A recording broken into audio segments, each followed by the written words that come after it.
ਸਤਨਾਮ ਸ੍ਰੀ ਵਾਹਿਗੁਰੂ ਸਾਹਿਬ ਜੀ। ਗੋਬਿੰਦੇ ਮੁਕੰਦੇ ਉਦਾਰੇ ਅਪਾਰੇ, ਹਰਿਯੰ ਕਰਿਯੰ ਨਾਮੇ ਅਕਾਮੇ। ਗੋਬਿੰਦੇ ਮੁਕੰਦੇ ਉਦਾਰੇ ਅਪਾਰੇ, ਹਰਿਯੰ ਕਰਿਯੰ ਨਾਮੇ ਅਕਾਮੇ। ਵਾਹਿਗੁਰੂ ਜੀ ਕਾ ਖਾਲਸਾ, ਵਾਹਿਗੁਰੂ ਜੀ ਕੀ ਫਤਿਹ। ਅੱਜ ਦੇ ਕਲਾਸ ਦੇ ਵਿੱਚ ਅਸੀਂ ਕੋਸ਼ਿਸ਼ ਕਰਾਂਗੇ ਕਿ ਆਪਾਂ 6ਵੇਂ 7ਵਾਂ ਤੇ 8ਵਾਂ ਅਧਿਆਏ ਇਹਦੇ ਵਿੱਚ ਥੋੜੀ ਸ਼ਲੋਕ ਹੋਣਗੇ, ਪਰ ਮੇਰੇ ਹਿਸਾਬ ਦੇ ਨਾਲ ਤਾਂ ਇਹ ਅਸ਼ਟਾਵਕਰ ਗੀਤਾ ਦਾ ਨਿਚੋੜ ਇਹਦੇ ਵਿੱਚ ਹੀ ਹੈ। ਤੇ ਜੇ ਆਪਾਂ ਜੀਵਨ ਦੇ ਵਿੱਚ ਲਾਈਏ ਉਪਯੋਗ ਦੇ ਵਿੱਚ, ਤੇ ਉਸੇ ਵੇਲੇ ਤੁਹਾਨੂੰ ਆਨੰਦ ਦਾ ਜਿਹੜਾ ਪ੍ਰਗਟਾਵਾ ਹੋ ਸਕਦਾ ਹੈ, ਆਨੰਦ ਦੇ ਝਲਕਾਰੇ ਪੈ ਸਕਦੇ ਆ। ਪਰ ਉਸ ਆਨੰਦ ਨੂੰ ਆਪਣੇ ਬੇਕਰਾਰ ਰੱਖਣ ਲਈ ਤੇ ਹਮੇਸ਼ਾ ਬੇਕਰਾਰ ਉਸ ਆਨੰਦ ਲਈ ਰਹਿਣਾ ਤੇ ਉਸ ਆਨੰਦ ਨੂੰ ਆਪਣੇ ਜੀਵਨ ਦੇ ਵਿੱਚ ਠਹਿਰਾਉਣ ਲਈ ਅਭਿਆਸ ਦੀ ਲੋੜ ਹੈ। ਪੜ੍ਹ ਕਰਕੇ, ਸੁਣ ਕਰਕੇ ਇਹਦਾ ਆਨੰਦ ਲੈ ਸਕਦੇ ਹਾਂ, ਪਰ ਜਦ ਤੱਕ ਅਸੀਂ ਇਹਨੂੰ ਨਿਰੰਤਰ ਆਪਣੇ ਜੀਵਨ ਦੇ ਵਿੱਚ ਨਹੀਂ ਲਾਉਂਦੇ, ਤਦ ਤੱਕ ਅਡੋਲ ਅਵਸਥਾ ਦੀ ਪ੍ਰਾਪਤੀ ਨਹੀਂ ਹੁੰਦੀ। ਹਾਂਜੀ, ਅੱਜ ਸ਼ੁਰੂ ਕਰਦੇ ਹਾਂ ਜੀ। जन को वाच आकाशवद अनंतो अहं घटवत् प्राकृतं जगत इत ज्ञानं तथा इतस्य न त्यागो न ग्रहो लह्य। ਅਸ਼ਟਾਵਕਰ ਮਹਾਰਾਜ ਦੱਸ ਰਹੇ ਨੇ ਰਾਜਾ ਜਨਕ ਨੂੰ, ਮਾਫ ਕਰਿਓ, ਰਾਜਾ ਜਨਕ ਜੀ ਅਸ਼ਟਾਵਕਰ ਜੀ ਨੂੰ ਆਪਣੇ ਆਤਮ ਗਿਆਨ ਦੇ ਬਾਰੇ ਦੱਸ ਰਹੇ ਆ। ਕਹਿੰਦੇ ਕਿ ਹੇ ਗੁਰੂ ਜੀ, ਆਪ ਜੀ ਦੇ ਕਿਰਪਾ ਦੇ ਨਾਲ ਮੈਨੂੰ ਹੁਣ ਇਸ ਗਿਆਨ ਦਾ ਅਨੁਭਵ ਹੋਇਆ ਹੈ ਕਿ ਇਹ ਸਰੀਰ ਜੋ ਹੈ ਇੱਕ ਘੜੇ ਵਰਗਾ ਹੈ, ਤੇ ਘੜਾ ਮਿੱਟੀ ਤੋਂ ਬਣਦਾ ਹੈ। ਉਦਾਂ ਹੀ ਇਹ ਸਰੀਰ ਪੰਜ ਤੱਤਾਂ ਤੋਂ ਬਣਿਆ ਹੈ। ਪੰਜ ਤੱਤ ਮਿੱਟੀ ਵੀ ਨੇ। ਧਰਤੀ ਦੇ ਸਾਰੇ ਜਿਹੜੇ ਤੱਤ ਨੇ ਪੰਜ ਤੱਤਾਂ, ਸਾਰਾ ਸੰਸਾਰ ਪੰਜ ਤੱਤ ਤੋਂ ਬਣਿਆ, ਸਰੀਰ ਪੰਜ ਤੱਤ ਤੋਂ ਬਣਿਆ। ਤੇ ਜਦ ਘੜਾ ਟੁੱਟਦਾ ਹੈ ਫਿਰ ਮਿੱਟੀ ਦਾ ਰੂਪ ਹੋ ਜਾਂਦਾ ਹੈ। ਇਵੇਂ ਹੀ ਸਰੀਰ ਟੁੱਟਦਾ ਹੈ, ਸਰੀਰ ਨਾਸ਼ ਹੁੰਦਾ ਹੈ, ਪੰਜ ਤੱਤ ਆਪਣੇ ਆਪਣੇ ਸਰੂਪ ਦੇ ਵਿੱਚ ਚੱਲ ਜਾਂਦੇ ਨੇ। ਪਰ ਮੈਂ ਤਾਂ ਇਹ ਪੰਜ ਤੱਤ ਹੈ ਨਹੀਂ, ਮੈਂ ਘੜਾ ਨਹੀਂ ਹਾਂ। ਮੈਂ ਉਸ ਘੜੇ ਦੇ ਵਿੱਚ ਜਿਹੜਾ ਆਕਾਸ਼ ਰੂਪ ਹੈ, ਜਿਹਨੂੰ ਘਟਾ ਆਕਾਸ਼ ਕਹਿੰਦੇ ਆ, ਮਟਾ ਆਕਾਸ਼ ਕਹਿੰਦੇ ਆ, ਤੇ ਉਹ ਆਕਾਸ਼ ਜੋ ਸਰਵ ਵਿਆਪਕ ਹੈ, ਭਾਵ ਘੜੇ ਬਣਨ ਤੋਂ ਪਹਿਲਾਂ ਵੀ ਆਕਾਸ਼ ਰੂਪ ਸੀ, ਉਹੀ ਸੀ। ਤੇ ਜਦ ਘੜਾ ਬਣ ਰਿਹਾ ਸੀ ਤਦ ਵੀ ਆਕਾਸ਼ ਉਨਾ ਹੀ ਸੀ। ਤੇ ਹੁਣ ਜਦ ਘੜਾ ਬਣ ਗਿਆ ਹੈ ਤੇ ਉਸ ਘੜੇ ਦੇ ਵਿੱਚ ਸਮਾਉਣ ਵਾਲਾ ਜਿਹੜਾ ਆਕਾਸ਼ ਹੈ, ਤਦ ਵੀ ਉਹੀ ਹੈ। ਤੇ ਜਦ ਘੜਾ ਟੁੱਟ ਜਾਊਗਾ ਫਿਰ ਵੀ ਆਕਾਸ਼ ਉਦਾਂ ਹੀ ਰਹੇਗਾ। ਇਵੇਂ ਮੈਂ ਆਤਮਾ ਹਾਂ, ਮੈਂ ਇਹ ਪੰਜ ਤੱਤ ਦੇ ਜਿਹੜਾ ਘੜਾ ਬਣਿਆ ਹੈ ਸਰੀਰ, ਇਸ ਦੇ ਵਿੱਚ ਮੈਂ ਹਾਂ, ਪਰ ਮੈਂ ਇਹ ਪੰਜ ਤੱਤਾਂ ਦਾ ਸਰੀਰ ਮੈਂ ਨਹੀਂ ਹਾਂ। ਸੋ ਜਦ ਮੈਂ ਇਸ ਗਿਆਨ ਨੂੰ ਪ੍ਰਾਪਤ ਕੀਤਾ ਤਾਂ ਫਿਰ ਮੈਂ ਸੋਚਿਆ ਕਿ ਮੁਕਤੀ ਜਿਹੜੀ ਚੀਜ਼ ਹੈ, ਉਹ ਮੁਕਤੀ ਕਿਹੜੀ ਚੀਜ਼ ਹੋਈ। ਜਿਵੇਂ ਆਕਾਸ਼ ਕਦੇ ਮੁਕਤੀ ਦੇ ਬਾਰੇ ਸੋਚਦੀ ਨਹੀਂ, ਕਿਉਂਕਿ ਉਸਨੇ ਕਿਸੇ ਚੀਜ਼ ਨੂੰ ਗ੍ਰਹਿਣ ਨਹੀਂ ਕੀਤਾ ਹੁੰਦਾ। ਘੜਾ ਬਣਨ ਤੋਂ ਪਹਿਲਾਂ ਵੀ ਆਜ਼ਾਦ ਸੀ, ਘੜੇ ਦੇ ਵਿੱਚ ਵੀ ਉਹ ਆਜ਼ਾਦੀ ਨੂੰ ਹੀ ਜਿਹੜੀ ਪ੍ਰਾਪਤ ਕਰਦੀ ਹੈ। ਕਿਉਂਕਿ ਉਹ ਘੜਾ ਤਾਂ ਹੈ ਨਹੀਂ। ਤੇ ਜਦ ਘੜਾ ਟੁੱਟ ਜਾਂਦਾ ਤਦ ਵੀ ਆਕਾਸ਼ ਮੁਕਤੀ ਹੈ। ਇਵੇਂ ਮੁਕਤੀ ਜੋ ਹੈ ਮਨ ਦੀ ਇੱਛਾ ਹੈ। ਸਰੀਰ ਕਦੇ ਮੁਕਤ ਨਹੀਂ ਹੋ ਸਕਦਾ, ਕਿਉਂਕਿ ਸਰੀਰ ਬਣਿਆ ਹੈ। ਜਿਹੜੀ ਚੀਜ਼ ਬਣਦੀ ਹੈ, ਜੋ ਉਪਜੈ ਸੋ ਬਿਨਸ ਹੈ। ਜਿਹੜੀ ਚੀਜ਼ ਬਣਦੀ ਹੈ ਉਹ ਮੁਕਤ ਦੀ ਇੱਛਾ ਨਹੀਂ ਕਰ ਸਕਦੀ। ਉਹਨੇ ਆਪਣੇ ਫਿਰ ਸ਼ੁੱਧ ਸਰੂਪ ਦੇ ਵਿੱਚ ਹੀ ਲੀਨ ਹੋਣਾ ਹੁੰਦਾ ਹੈ। ਪਰ ਆਕਾਸ਼ ਨੂੰ ਕੋਈ ਬੰਧਨ ਨਹੀਂ, ਪਰ ਅਸੀਂ ਸਮਝੀ ਬੈਠੇ ਹਾਂ ਕਿ ਅਸੀਂ ਘੜੇ ਹਾਂ, ਇਹਦੇ ਕਰਕੇ ਅਸੀਂ ਮੁਕਤੀ ਦੀ ਚਾਹ ਕਰਦੇ ਹਾਂ। ਪਰ ਮੁਕਤੀ ਇੱਕ ਮਨ ਦਾ ਵਿਸ਼ਾ ਹੈ, ਜਿਸ ਮਨ ਨੂੰ ਅਸੀਂ ਸਮਝਾ ਲਈਏ ਕਿ ਮੈਂ ਸਰੀਰ ਨਹੀਂ, ਮੈਂ ਆਤਮਾ, ਤਾਂ ਉਸੇ ਵੇਲੇ ਮੁਕਤ ਹੈ। ਹੋਰ ਇਸ ਤੋਂ ਵੱਡੀ ਮੁਕਤੀ ਕੋਈ ਜਗਤ ਦੇ ਵਿੱਚ ਨਹੀਂ ਹੈ। ਹਾਂਜੀ। महोदधिर्वाहं सप्रपंचो विसन्निभः इत ज्ञानं तथा एतस्य न त्यागो न ग्रहो लह्य। ਰਾਜਾ ਜਨਕ ਜੀ ਕਹਿ ਰਹੇ ਨੇ ਕਿ ਮੈਂ ਸਮੁੰਦਰ ਵਾਂਗ ਹਾਂ, ਤੇ ਸਮੁੰਦਰ ਦੇ ਵਿੱਚ ਤਾਂ ਅਨੇਕ ਤਰੰਗ ਆਉਂਦੇ ਨੇ, ਪਰ ਤਰੰਗ ਦੀ ਹੋਂਦ ਕੋਈ ਵੱਖਰੀ ਨਹੀਂ, ਸਮੁੰਦਰ ਹੀ ਹੈ। ਇਵੇਂ ਆਤਮ ਦੇ ਵਿੱਚ ਸਾਰਾ ਪ੍ਰਪੰਚ ਰਚਿਆ ਹੋਇਆ ਹੈ। ਜਿਵੇਂ ਸਮੁੰਦਰ ਦੇ ਵਿੱਚ ਲਹਿਰ ਨੇ, ਉਹਦਾ ਆਤਮ ਦੇ ਵਿੱਚ ਹੀ ਸਾਰਾ ਪ੍ਰਪੰਚ ਰਚਿਆ ਹੋਇਆ ਹੈ। ਭਾਵ ਪ੍ਰਪੰਚ ਭਾਵ ਸੰਸਾਰ, ਤੇ ਸੰਸਾਰ ਦੇ ਵਿੱਚ ਸਰੀਰ 84 ਲੱਖ ਜੂਨ, ਇਹ ਸਾਰੇ ਲਹਿਰ ਸਮਾਨ ਨੇ, ਤੇ ਇਸ ਲਹਿਰ ਦਾ ਆਪਣਾ ਕੋਈ ਵਜੂਦ ਨਹੀਂ, ਭਾਵ ਸਮੁੰਦਰ ਹੀ ਹੈ। ਇਵੇਂ ਆਤਮਾ ਦੇ ਵਿੱਚ ਸਭ ਕੁਝ ਹੈ, ਆਤਮਾ ਸਾਰਿਆਂ ਦੇ ਵਿੱਚ ਹੈ, ਪਰ ਆਤਮਾ ਦਾ ਕਿਸੇ ਦੇ ਨਾਲ ਸੰਗ ਨਹੀਂ, ਉਹ ਨਿਸੰਗ ਹੈ, ਨਿਰਲੇਪ ਹੈ। ਹਾਂਜੀ, ਜਿੱਦਾਂ ਲਹਿਰ ਉੱਠਣ ਦੇ ਨਾਲ, ਜੇ ਲਹਿਰ ਉੱਚੀ ਉੱਠ ਜਾਵੇ ਤੇ ਸਮੁੰਦਰ ਦੇ ਵਿੱਚ ਕੋਈ ਘਾਟਾ ਨਹੀਂ ਪੈਂਦਾ ਪਾਣੀ ਦਾ, ਤੇ ਲਹਿਰ ਬਣੀ ਰਹੇ ਤਦ ਵੀ ਕੋਈ ਘਾਟਾ ਨਹੀਂ ਪੈਂਦਾ, ਤੇ ਜਦ ਲਹਿਰ ਸਮਾ ਜਾਂਦੀ ਹੈ ਪਾਣੀ ਦੇ ਵਿੱਚ ਤਦ ਵੀ ਸਮੁੰਦਰ ਦੇ ਵਿੱਚ ਕੋਈ ਵਾਧਾ ਨਹੀਂ ਹੁੰਦਾ। ਇਵੇਂ ਜੋ ਆਤਮ ਗਿਆਨੀ ਹੈ, ਜੋ ਉਸ ਨੂੰ ਕੋਈ ਵਸਤੂ ਦੀ ਪ੍ਰਾਪਤੀ ਹੋ ਜਾਏ ਤਦ ਵੀ ਉਹ ਹਰਸ਼ਿਤ ਨਹੀਂ ਹੁੰਦਾ, ਵਸਤੂ ਉਹਦੇ ਹੱਥੋਂ ਨਿਕਲ ਜਾਵੇ ਤਦ ਉਹ ਸੋਗ ਨੂੰ ਨਹੀਂ ਪ੍ਰਾਪਤ ਕਰਦਾ, ਉਹਦੀ ਅਵਸਥਾ ਜਿਉਂ ਦੀ ਤਿਉਂ ਹੀ ਬਣੀ ਰਹਿੰਦੀ ਹੈ। ਹਾਂਜੀ। अहं सह शुक्त संकाशः रूप अवत विश्वकल्पना इत ज्ञानं तथा एतस्य न त्यागो न ग्रहो लह्यः। ਕਹਿੰਦੇ ਸਿੱਪੀ ਦੇ ਵਿੱਚ ਮੋਤੀ ਮਿਲ ਜਾਵੇ। ਦ੍ਰਿਸ਼ਟਾਂਤ ਦਿੰਦੇ ਆ ਕਿ ਸਿੱਪੀ ਆਪਣੇ ਆਪ ਦੇ ਵਿੱਚ ਮੋਤੀ ਦੇਖ ਕਰਕੇ ਇਹ ਕਾਮਨਾ ਕਰੇ ਕਿ ਮੈਂ ਸਿੱਪੀ ਦੀ ਪ੍ਰਾਪਤੀ, ਸਿੱਪੀ ਦੇ ਵਿੱਚ ਜਿਹੜੀ ਮੋਤੀ ਹੈ ਮੈਂ ਮੋਤੀ ਦੀ ਪ੍ਰਾਪਤੀ ਕਰ ਲਵਾਂ, ਇਹ ਤਾਂ ਬੜੀ ਮੂਰਖਤਾ ਦੀ ਗੱਲ ਹੈ।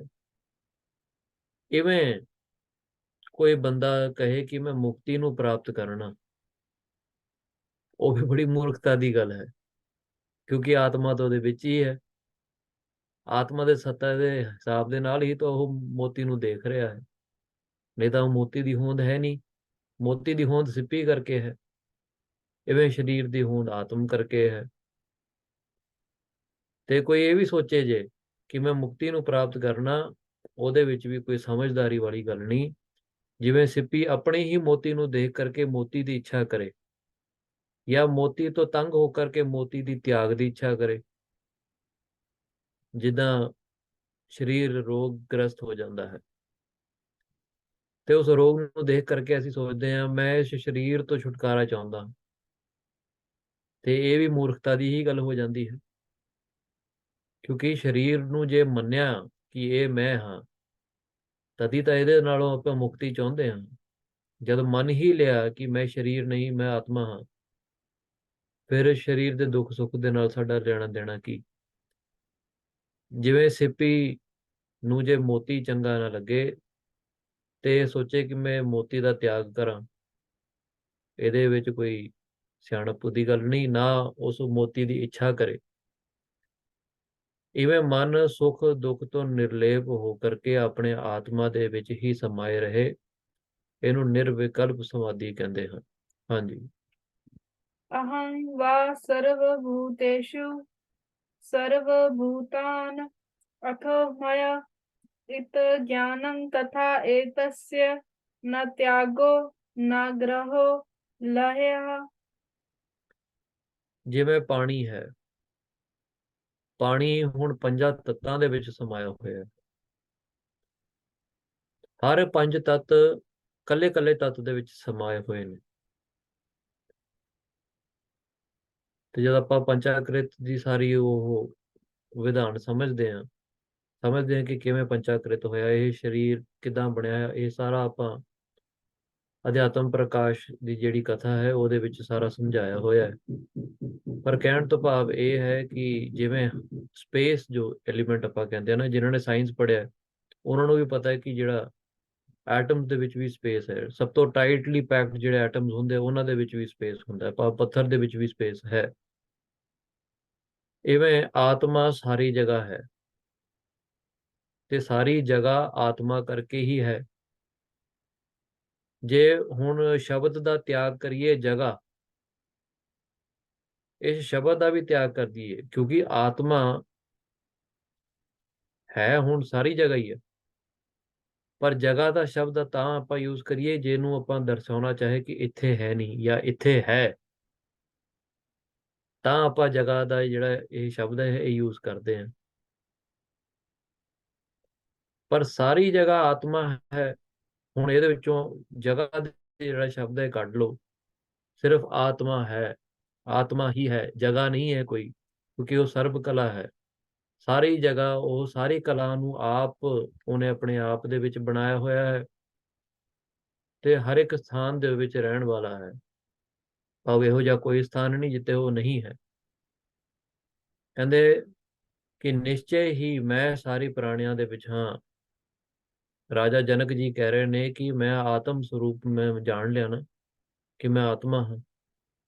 ਤੇ ਹੁਣ ਉਹ ਕਹਿ ਰਹੇ ਨੇ ਕਿ ਮੈਂ ਆਤਮਾ, ਜੋ ਆਤਮਾ ਹੈ ਉਹ ਸਾਰੀ ਜਗ੍ਹਾ ਹੈ, ਤੇ ਸਾਰੀ ਜਗ੍ਹਾ ਮੇਰੀ ਆਤਮਾ ਦੇ ਵਿੱਚ ਹੀ ਸਮਾਈ ਹੋਈ ਹੈ। ਇਹ ਅਸਲ ਗਿਆਨ ਹੈ, ਜਿਸ ਕਰਕੇ ਨਾ ਮੈਂ ਕਿਸੇ ਚੀਜ਼ ਦਾ ਤਿਆਗ ਕਰਨ ਦੇ ਬਾਰੇ ਮੈਂ ਸੋਚਦਾ ਹਾਂ, ਨਾ ਗ੍ਰਹਿਣ ਕਰਨ ਬਾਰੇ, ਨਾ ਲੈ ਕਰਨ ਬਾਰੇ। ਲੈ ਭਾਵ ਆਪਣਾ ਸਰੂਪ ਬਦਲਣਾ। ਜਿਵੇਂ ਕਈ ਇਸ ਕਰਕੇ ਉਪਾਸਨਾ ਤੇ ਤਪੱਸਿਆ ਕਰਦੇ ਨੇ ਤਾਂ ਕਿ ਇਸ ਸਰੀਰ ਤੋਂ ਉੱਠ ਕਰਕੇ ਦੇਵ ਜੂਨੀ ਦੇ ਵਿੱਚ ਉਹ ਪ੍ਰਵੇਸ਼ ਕਰਨ। ਕਿਸੇ ਨੇ ਮੈਨੂੰ ਇੱਕ ਵਾਰੀ ਮੈਸੇਜ ਕੀਤਾ, ਕਹਿੰਦੇ ਕਿ ਮੈਂ ਚਾਹੁੰਦਾ ਹਾਂ ਕਿ ਮੇਰਾ ਜਿਹੜਾ ਜਨਮ ਹੈ ਉਹ ਇੰਦਰਪੁਰੀ ਦੇ ਵਿੱਚ ਹੋਵੇ, ਤੇ ਇਹੋ ਜਿਹਾ ਕੋਈ ਸ਼ਬਦ ਦਾ ਮੈਨੂੰ ਜਾਪ ਦੱਸੋ ਜਿਹਦੇ ਨਾਲ ਮੈਂ ਉਸ ਸੁੱਖ ਨੂੰ ਮਾਣ ਸਕਾਂ। ਭਾਵ ਉਹ ਆਪਣੇ ਆਪ ਨੂੰ ਲੈ ਬਦਲਾਵ ਦੇ ਵਿੱਚ ਸਮਝਦਾ ਹੈ।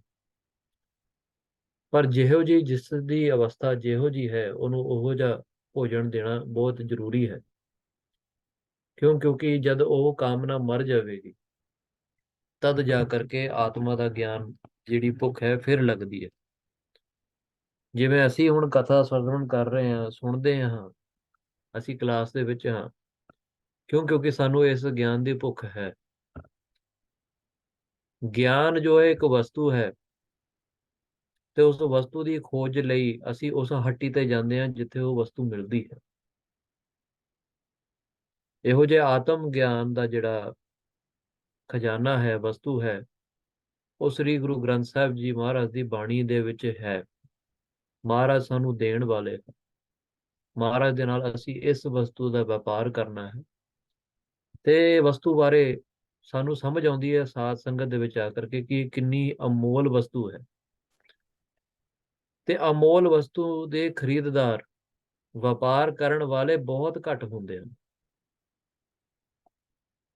ਇਸੇ ਲਈ ਇਸ ਗਿਆਨ ਨੂੰ ਪਹੁੰਚਾਉਣ ਦੀ ਸ਼ਮਤਾ, ਇਸ ਗਿਆਨ ਨੂੰ ਜਾਣਨ ਦੀ ਸ਼ਮਤਾ, ਇਸ ਗਿਆਨ ਦੇ ਚਾਹਵਾਨ ਬਹੁਤ ਘੱਟ ਹੁੰਦੇ ਨੇ। ਗੁਰੂ ਘਰਾਂ ਦੇ ਵਿੱਚ ਜਾਈਏ, ਅੱਜ ਦੇ ਹਾਲਾਤ ਇਦਾਂ ਦੇ ਹੋ ਗਏ ਆ। ਇਹ ਗਿਆਨ ਹੈ ਤਾਂ ਹੁਣ ਗੁਰੂ ਘਰ ਦੇ ਵਿੱਚ ਹਮੇਸ਼ਾ ਹੀ ਆਪਾਂ ਕੀਰਤਨ ਰੂਪ ਦੇ ਵਿੱਚ ਸੁਣਦੇ ਹਾਂ, ਹੁਕਮਨਾਮਾ ਵੀ ਮਹਾਰਾਜ ਜੀ ਸਾਨੂੰ ਦਿੰਦੇ ਨੇ, ਪਰ ਇਹਦੇ ਜਿਹੜੇ ਅੰਤਰੀਵ ਅਰਥ ਨੇ ਉਦੋਂ ਅਸੀਂ ਵਾਂਝੇ ਰਹਿ ਜਾਂਦੇ। ਇਵੇਂ ਮੰਦਰਾਂ ਦੇ ਵਿੱਚ ਵੀ, ਇਵੇਂ ਹੀ ਮਸਜਿਦਾਂ ਦੇ ਵਿੱਚ ਵੀ, ਹਰ ਜਗ੍ਹਾ ਇਹ ਗਿਆਨ ਹੈ, ਪਰ ਇਹਨੂੰ ਗਿਆਨ ਨੂੰ ਦੱਸਣ ਵਾਲਾ, ਇਸ ਗਿਆਨ ਦੇ ਵਿਚਾਰ ਕਰਨ ਵਾਲੇ ਬਹੁਤ ਘੱਟ ਹੋਣਗੇ, ਕਿਉਂਕਿ ਅਮੋਲ ਵਸਤੂ ਹੈ। ਜਿਵੇਂ ਸਰਬਲੋ ਦੇ ਕੋਈ ਭਾਂਡੇ ਖਰੀਦਣਾ ਚਾਹੇ, ਥੋੜੀ ਜੀ ਮਾਇਆ ਲੱਗਦੀ ਹੈ, ਉਹ ਕੋਈ ਖਰੀਦ ਸਕਦਾ ਹੈ, ਤੇ ਉਹਦੇ ਖਰੀਦਦਾਰ ਬਹੁਤ ਹੋਣਗੇ ਬਾਜ਼ਾਰ ਦੇ ਵਿੱਚ। ਤੇ ਪਰ ਕੋਈ ਇਹੋ ਜਿਹਾ ਭਾਂਡਾ ਜਿਹਦੇ ਵਿੱਚ ਹੀਰੇ ਜੜੇ ਹੋਣ, ਮੋਤੀ ਜੜੇ ਹੋਣ, ਉਹ ਵੀ ਤਾਂ ਕਿਤੇ ਨਾ ਕਿਤੇ ਵਿਕ ਰਿਹਾ ਹੈ, ਪਰ ਉਹਦੇ ਖਰੀਦਦਾਰ ਬਹੁਤ ਘੱਟ ਹੁੰਦੇ ਨੇ।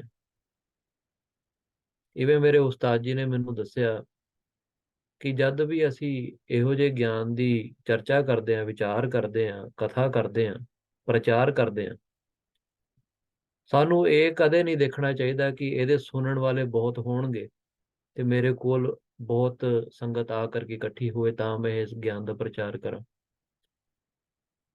YouTube ਦੇ ਉੱਤੇ ਵੀਡੀਓ ਪਾ ਦਈਏ, ਸਾਊਂਡ ਕਲਾਉਡ ਦੇ ਉੱਤੇ ਆਡੀਓ ਪਾ ਦਈਏ ਕਿ ਮੈਨੂੰ ਬਹੁਤ ਲੋਕ ਸੁਣਨਗੇ, ਇਸ ਗਿਆਨ ਨੂੰ ਸੁਣਨ ਵਾਲੇ ਬਹੁਤ ਹੋਣਗੇ। ਹੋ ਹੀ ਨਹੀਂ ਸਕਦਾ, ਕਿਉਂਕਿ ਇਹ ਅਮੁੱਲ ਵਸਤੂ ਹੈ, ਇਹਦਾ ਕੋਈ ਮੁੱਲ ਨਹੀਂ। ਇਹਨੂੰ ਪਾਉਣ ਲਈ ਤਾਂ ਆਪਣੇ ਆਪ ਨੂੰ ਮਿਟਣਾ ਪੈਂਦਾ, ਇਹਨੂੰ ਸਮਝਣ ਲਈ ਆਪਣੇ ਸਰੀਰ ਦੇ ਹੰਗਤਾਂ ਦਾ ਨਾਸ਼ ਕਰਨਾ ਪੈਂਦਾ, ਤਾਂ ਇਸ ਨੂੰ ਕੋਈ ਪਹੁੰਚਾ ਸਕਦਾ।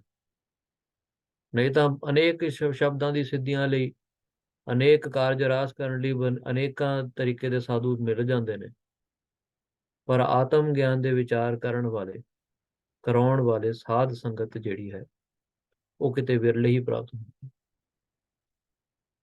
ਇਵੇਂ ਆਤਮ ਨੂੰ ਜਾਣ ਕਰਕੇ ਨਾ ਕੋਈ ਚੀਜ਼ ਤਿਆਗਣ ਯੋਗ ਹੈ, ਨਾ ਗ੍ਰਹਿਣ ਕਰਨ ਯੋਗ ਹੈ, ਨਾ ਬਦਲਾਵ ਲਿਆਉਣ ਦੀ ਲੋੜ ਹੈ ਕਿਸੇ ਚੀਜ਼ ਦੇ ਵਿੱਚ। ਧੰਨ ਧੰਨ ਸ੍ਰੀ ਗੁਰੂ ਗ੍ਰੰਥ ਸਾਹਿਬ ਜੀ ਮਹਾਰਾਜ ਦੀ ਬਾਣੀ ਦੱਸ ਰਹੀ ਹੈ, ਆਤਮ ਰਾਮ ਰਵਿਆ ਸਭ ਅੰਤਰ। ਉਹ ਰਾਮ ਦੀ ਆਤਮਾ ਭਾਵ ਰਮਿਆ ਹੋਇਆ ਜੋ ਹੈ ਪਰਮੇਸ਼ਰ, ਉਹ ਸਾਰਿਆਂ ਦੇ ਅੰਦਰ ਹੈ, ਸਾਰਿਆਂ ਦੀ ਹੋਂਦ ਉਸੇ ਆਤਮਾ ਕਰਕੇ ਹੈ। ਉਸੇ ਆਤਮਾ ਦੀ ਸੱਤਾ ਦੇ ਨਾਲ ਚੋਰ ਵੀ ਬਣਦਾ ਹੈ, ਉਸੇ ਆਤਮਾ ਦੀ ਸੱਤਾ ਨੂੰ ਲੈ ਕਰਕੇ ਸਾਧ ਵੀ ਬਣਦਾ ਹੈ। ਤੇ ਬ੍ਰਹਮ ਗਿਆਨੀ ਉਹ ਹੈ ਜਿਹੜਾ ਸਾਧ ਚੋਰ ਸਭ ਬ੍ਰਹਮ ਪਛਾਨਿਆ। ਮਹਾਰਾਜ ਜੀ ਕਹਿੰਦੇ ਨੇ ਸਗਲ ਜਗਤ ਹੈ ਜੈਸੇ ਸੁਪਨਾ। ਤੇ ਜਿਵੇਂ ਅਸੀਂ ਸੁਪਨੇ ਲੈਂਦੇ ਹਾਂ ਤੇ ਉਸ ਸੁਪਨੇ ਦੀ ਆਪਣੀ ਕੋਈ ਹੋਂਦ ਨਹੀਂ, ਉਹ ਬਾਹਰ ਨਹੀਂ ਚੱਲ ਰਹੀ ਸੁਪਨੇ, ਉਹ ਸਾਡੇ ਅੰਦਰ ਹੀ ਚੱਲ ਰਿਹਾ ਹੈ। ਇਵੇਂ ਮਨ ਦੇ ਕਾਮਨਾ, ਮਨ ਦੀ ਇੱਛਾਵਾਂ ਕਰਕੇ ਸਾਨੂੰ ਜਗਤ ਵੱਖਰੇ ਵੱਖਰੇ ਤੌਰ ਤਰੀਕੇ ਦੇ ਵਿੱਚ ਦਿਸਦਾ ਹੈ, ਇਹਦੇ ਵੱਖਰੇ ਵੱਖਰੇ ਸਾਨੂੰ ਅਨੁਭਵ ਹੁੰਦੇ ਨੇ। ਕਿਉਂਕਿ ਮਨ ਦੇ ਜਿਹੜੇ ਕਾਮਨਾ ਹੁੰਦੇ ਉਹਦੇ ਅਨੁਸਾਰ ਹੀ ਸਾਨੂੰ ਇਹਦੇ ਜਿਹੜੇ ਫਲ ਸਰੂਪ ਹੈ ਉਹ ਪ੍ਰਾਪਤ ਹੁੰਦੇ ਆ। ਸੋ ਜਗਤ ਦੇ ਵਿੱਚ ਰਹਿੰਦੇ ਹੋਏ ਸਰੀਰ ਨੂੰ ਸੁਪਨਾ ਮੰਨਣਾ, ਜਗਤ ਨੂੰ ਸੁਪਨਾ ਮੰਨਣਾ, ਤੇ ਇਸ ਸੁਪਨੇ ਨੂੰ ਦੇਖਣ ਵਾਲਾ ਜੋ ਆਤਮਾ ਹੈ, ਜਿਹਦੇ ਕਰਕੇ ਸੁਪਨੇ ਦਾ ਗਿਆਨ ਹੋ ਰਿਹਾ ਹੈ, ਉਹਨੂੰ ਆਪਣਾ ਅਸਲ ਮੰਨਣਾ। ਹਾਂਜੀ। जन को आज मय अनंत महाबोधो विश्वकोत इतस्ततः भ्रमत स्वांत वातेन नामम अस्त असह शृणुता। ਕਹਿੰਦੇ ਸਾਗਰ ਦੇ ਵਿੱਚ ਜਾਂ ਨਦੀ ਦੇ ਵਿੱਚ ਕੋਈ ਕਸ਼ਤੀ ਚਲਾਵੇ, ਤੇ ਉਸ ਕਸ਼ਤੀ ਨੂੰ ਚਲਾਉਣ ਦੇ ਲਈ ਪਹਿਲਾਂ ਤਾਂ ਕਸ਼ਤੀ ਨੂੰ ਪ੍ਰਵੇਸ਼ ਕਰਨਾ ਪੈਂਦਾ ਹੈ ਜਲ ਦੇ ਉੱਤੇ, ਤੇ ਫਿਰ ਉਹ ਜਦ ਕਸ਼ਤੀ ਚੱਲਦੀ ਹੈ ਜਲ ਦੇ ਉੱਤੇ, ਤੇ ਉਹਦੇ ਨਾਲ ਜਿੱਥੇ ਉਹ ਚੱਲਦੀ ਹੈ ਉੱਥੇ ਜਲ ਦਾ ਕੋਈ ਨਾਸ਼ ਤਾਂ ਨਹੀਂ ਹੁੰਦਾ। ਇਵੇਂ ਇਸ ਸਰੀਰ ਦੇ ਉੱਤੇ ਅਨੇਕ ਰੋਗ ਲੱਗ ਸਕਦੇ ਆ, ਅਨੇਕ ਸੁੱਖ ਆ ਸਕਦੇ ਆ, ਪਰ ਆਤਮਾ ਦੇ ਵਿੱਚ ਤਾਂ ਕੋਈ ਨਾਸ਼ ਨਹੀਂ ਹੁੰਦਾ, ਕੋਈ ਕੋਈ ਵੀ ਵਸਤੂ ਨਾਸ਼ ਨਹੀਂ ਹੋਣ ਵਾਲੀ, ਨਾ ਆਤਮਾ ਨੂੰ ਦੁੱਖ ਹੁੰਦਾ ਹੈ। ਇਵੇਂ ਕਸ਼ਟੀ ਰੂਪੀ ਜਿਹੜੀ ਸੰਸਾਰ ਹੈ ਉਹ ਆਤਮਾ ਦੇ ਵਿੱਚ ਹੀ ਸਥਿਰ ਹੈ, ਆਤਮਾ ਦੇ ਹੋਣ ਕਰਕੇ ਹੀ ਇਹਦੀ ਹੋਂਦ ਹੈ, ਭਾਵ ਸਭ ਜਗ੍ਹਾ ਆਤਮ ਰਾਮ ਹੈ। ਮਹਾਰਾਜ ਜੀ ਕਹਿੰਦੇ ਜਿਉਂ ਜਲ ਉਪਰ ਫੇਨ ਬੁਦਬੁਦਾ, ਤੈਸਾ ਇਹੋ ਸੰਸਾਰ। ਜਿਵੇਂ ਜਲ ਦੇ ਵਿੱਚ ਹੀ ਫੇਨ, ਝੱਗ ਤੇ ਬੁਲਬੁਲੇ ਬਣਦੇ ਨੇ, ਪਰ ਝੱਗ ਦੀ ਤੇ ਬੁਲਬੁਲੇ ਦੀ ਆਪਣੀ ਕੋਈ ਹੋਂਦ ਨਹੀਂ। ਉਹ ਪਾਣੀ ਹੈ ਤਾਂ ਝੱਗ ਹੈ, ਤਾਂ ਬੂੰਦ ਨੇ, ਤਾਂ ਬੁਲਬੁਲੇ ਨੇ, ਤਾਂ ਤਰੰਗ ਨੇ। ਜੇ ਪਾਣੀ ਹੀ ਨਹੀਂ, ਭਾਵ ਜੇ ਸਿਰਫ ਨਿਰਗੁਣ ਨਿਰੰਕਾਰ ਰੂਪ ਦੇ ਵਿੱਚ ਪਰਮਾਤਮਾ ਹੈ, ਉੱਥੇ ਸੰਸਾਰ ਦੀ ਉਤਪਤੀ ਨਹੀਂ, ਤੇ ਉਹ ਉੱਥੇ ਕੌਣ ਹੈ, ਭਾਵ ਸਵੈਮ ਹੀ ਹੈ। ਪਰ ਜੋ ਸੰਸਾਰ ਬਣਿਆ ਹੈ ਸਰਗੁਣ ਸਰੂਪ ਜੋ ਦਿਸ ਰਿਹਾ ਹੈ, ਇਹ ਫੇਨ ਬੁਦਬੁਦੇ ਨੇ। ਇਹ ਜਿਹੜੇ ਰੂਪ ਨੇ ਉਸੇ ਮਹਾਨ ਸਾਗਰ ਦੇ ਹੀ ਰੂਪ ਨੇ, ਪਰ ਕੋਈ ਕਿਤੇ ਜਲ ਤਰੰਗ ਹੈ, ਕੋਈ ਕਿਤੇ ਫੇਨ ਹੈ, ਕੋਈ ਬੁਲਬੁਲਾ ਰੂਪ ਹੈ। ਸੋ ਇਹਨੂੰ ਸਮਝਣ ਦੇ ਲਈ ਜਿੱਦਾਂ ਆਪਾਂ ਕਹਿ ਦਈਏ ਨਾ, ਜਿਹੜਾ ਜਲ ਦੇ ਵਿੱਚ ਲਹਿਰ ਉੱਠਦੀ ਹੈ, ਇਹਨਾਂ ਨੂੰ ਮੰਨ ਲਓ ਕਿ ਈਸ਼ਵਰ, ਈਸ਼ਵਰ ਰੂਪ ਹੈ, ਬ੍ਰਹਮਾ ਰੂਪ ਹੈ, ਰੁਦਰ ਰੂਪ, ਮਹਾਦੇਵ ਰੂਪ ਹੈ, ਵਿਸ਼ਨੂੰ ਰੂਪ ਹੈ ਇਹ ਲਹਿਰ। तो लहर तो ਜਿਹੜੀ ਛੋਟੀ ਵਸਤੂ ਹੈ ਉਹ ਹੈ ਬੁਲਬੁਲ। ਜਿੰਨੇ 84 ਲੱਖ ਜੀਵ ਨੇ ਇਹ ਬੁਲਬੁਲੇ ਰੂਪ ਨੇ, ਠੀਕ ਹੈ ਜੀ। ਤੇ ਫੇਨ ਜਿਹੜੀ ਚੀਜ਼ਾਂ ਨੇ ਇਹ ਛੋਟੇ ਛੋਟੇ ਕੀਟ ਪਤੰਗ ਜਿਹੜੇ ਨੇ ਉਹ ਵੀ 84 ਦੇ ਵਿੱਚ ਹੀ ਆਉਂਦੇ, ਪਰ ਛੋਟੀ ਛੋਟੀ ਇਹਨਾਂ ਦੀ ਜਿਹੜੇ ਸਰੀਰ ਦੇ ਜਿਹੜੇ ਆਕਾਰ ਨੇ ਉਹ ਨੇ। ਤੇ ਬੁਲਬੁਲੇ ਰੂਪ ਦੇ ਵਿੱਚ ਮਾਨੁਖ ਦੀ ਦੇਹ ਵੀ ਆ ਜਾਂਦੀ ਹੈ। ਇਵੇਂ ਤਿੰਨ ਤਰੀਕੇ ਦੇ ਨਾਲ ਇਹਨੂੰ ਆਪਾਂ ਸਮਝ ਸਕਦੇ ਹਾਂ। ਇੱਕ ਹੈ ਈਸ਼ਵਰ, ਇੱਕ ਹੈ ਮਨੁੱਖ ਦੀ ਦੇਹ, ਤੇ ਫੇਨ ਬਾਕੀ ਜਿਹੜੇ 84 ਲੱਖ ਨੇ ਉਹ ਨੇ। ਪਰ ਇਹਨਾਂ ਦੀ ਹੋਂਦ ਸਿਰਫ ਨਿਰੰਕਾਰ ਨਿਰਗੁਣ ਰੂਪ ਪਰਮਾਤਮਾ ਦੇ ਹੋਣ ਕਰਕੇ ਹੈ। ਭਾਵ ਸਰਗੁਣ ਤੇ ਨਿਰਗੁਣ ਦੀ ਏਕਤਾ ਹੈ, ਉਹ ਦੋ ਚੀਜ਼ਾਂ ਨਹੀਂ ਹਨ। ਹਾਂਜੀ। ਮਯ ਅਨੰਤ ਮਹਾਬੋਧੋ ਜਗਤ ਵਿੱਚ ਹੈ, स्वभावतः उदेत व अस्तम आयात न मैं वृधरन च कश्चत। ਕਹਿੰਦੇ ਆ ਕਿ ਸਮੁੰਦਰ ਦੇ ਹਿਲਜੁਲ ਦੇ ਨਾਲ ਹੀ ਲਹਿਰ ਉੱਠਦੇ ਨੇ, ਉਹਦੇ ਵਿੱਚ ਬੁਲਬੁਲੇ ਉੱਠਦੇ ਨੇ, ਝੱਗ ਉਤਪਤ ਹੁੰਦੀ ਹੈ। ਇਵੇਂ ਇੱਕ ਬ੍ਰਹਮ ਦੇ ਵਿੱਚ ਮਾਇਆ ਭਾਵ ਜਦ ਇੱਛਾ ਪ੍ਰਵੇਸ਼ ਹੋਵੇ, ਭਾਵ ਉਹ ਆਪਣੇ ਹੀ ਸਵੈਮ ਇੱਛਾ ਦੇ ਨਾਲ ਜਦ ਇੱਛਾ ਕਰ ਦਿੰਦੇ ਨਾ, ਜੋ ਨਿਰਗੁਣ ਸਰੂਪ ਦੇ ਵਿੱਚ ਵੀ ਕਹਿੰਦੇ ਆ ਕਿ ਉੱਥੇ ਇੱਛਾ ਜੇ ਪ੍ਰਗਟ ਹੋਵੇ, ਜਦ ਉਹ ਆਪਣੇ ਆਪ ਨੂੰ ਏਕ ਤੋਂ ਅਨੇਕ ਰੂਪ ਕਰਨਾ ਚਾਹੁੰਦਾ ਹੈ, ਇਸ ਫੁਰਨੇ ਨੂੰ ਹੀ ਮਾਇਆ ਕਹਿੰਦੇ ਨੇ। ਇਸ ਹਿਲਜੁਲ ਦੇ ਨਾਲ ਸਭ ਕੁਝ ਬਣ ਜਾਂਦਾ ਹੈ। ਜਿਵੇਂ ਜਲ ਦੇ ਵਿੱਚ ਹਲਚਲ ਦੇ ਨਾਲ ਹੀ ਲਹਿਰ ਉੱਠ ਜਾਂਦੇ ਨੇ, ਲਹਿਰ ਕਰਕੇ ਬੁਲਬੁਲੇ ਉੱਠ ਜਾਂਦੇ ਨੇ, ਬੁਲਬੁਲੇ ਕਰਕੇ ਝੱਗ ਬਣ ਜਾਂਦਾ ਹੈ। ਇਵੇਂ ਉਸ ਨਿਰੰਕਾਰ ਬ੍ਰਹਮ ਜਦ ਏਕ ਤੋਂ ਅਨੇਕਤਾ ਦੇ ਬਾਰੇ ਜਦ ਉਹ ਸੋਚਦਾ ਹੈ, ਤਦ ਇੱਕ ਹੀ ਵਾਰ ਦੇ ਵਿੱਚ ਸ੍ਰਿਸ਼ਟੀ ਦਾ ਜਿਹੜਾ ਰੂਪ ਬਣ ਜਾਂਦਾ ਹੈ। ਸੋ ਜਿਵੇਂ ਮਹਾਰਾਜ ਦੱਸਦੇ ਨੇ, ਇਸ ਮਨ ਤੇ ਸਭ ਪਿੰਡ ਪ੍ਰਾਣ। ਤੋ ਜੋ ਵੀ ਅਸੀਂ ਸਵੇਰ ਤੋਂ ਲੈ ਕਰਕੇ, ਹੁਣ ਆਪਾਂ ਆਪਣੇ ਆਪ ਦੇ ਵਿੱਚ ਸਮਝੀਏ ਇਹਨੂੰ, ਸਵੇਰ ਤੋਂ ਲੈ ਕਰਕੇ ਰਾਤ ਤੱਕ ਅੱਖਾਂ ਖੋਲਣ ਤੋਂ ਬਾਅਦ ਤੇ ਅੱਖਾਂ ਬੰਦ ਕਰਨ ਤੋਂ ਪਹਿਲਾਂ ਜੋ ਜੋ ਅਸੀਂ ਚਿਤਵਦੇ ਹਾਂ, ਮਨ ਦੇ ਵਿੱਚ ਫੁਰਨੇ ਆਉਂਦੇ ਆ, ਉਸੇ ਪ੍ਰਕਾਰ ਅਸੀਂ ਕੰਮ ਕਰਨ ਲੱਗ ਜਾਂਦੇ ਹਾਂ। ਅੱਛਾ ਜੀ, ਹੁਣ ਭੁੱਖ ਲੱਗੀ ਹੈ, ਚਲੋ ਪ੍ਰਸ਼ਾਦਾ ਬਣਾਈਏ। ਹੁਣ ਪਿਆਸ ਲੱਗੀ ਹੈ, ਹੁਣ ਕਿਰਿਆ ਕਰਨਾ, ਹੁਣ ਨਹਾਉਣਾ, ਘਰ ਦੇ ਕੰਮ ਕਰਨੇ। ਇਹ ਸਾਰਾ ਕੌਣ ਕਰ ਰਿਹਾ ਹੈ? ਕਰਨ ਵਾਲਾ ਕੌਣ ਹੈ? ਕੀ ਸਰੀਰ ਕਰਨ ਵਾਲਾ ਹੈ, ਜਾਂ ਮਨ ਕਰਨ ਵਾਲਾ ਹੈ, ਜਾਂ ਮਨ ਨੂੰ ਪਿੱਛੇ ਜਿਹੜਾ ਸੱਤਾ ਦੇਣ ਵਾਲਾ ਪਰਮਾਤਮਾ ਹੈ, ਆਤਮਾ ਹੈ? ਕੌਣ ਕਰ ਰਿਹਾ ਹੈ? ਮਹਾਰਾਜ ਕਹਿੰਦੇ ਕਰਤਾ ਪੁਰਖ।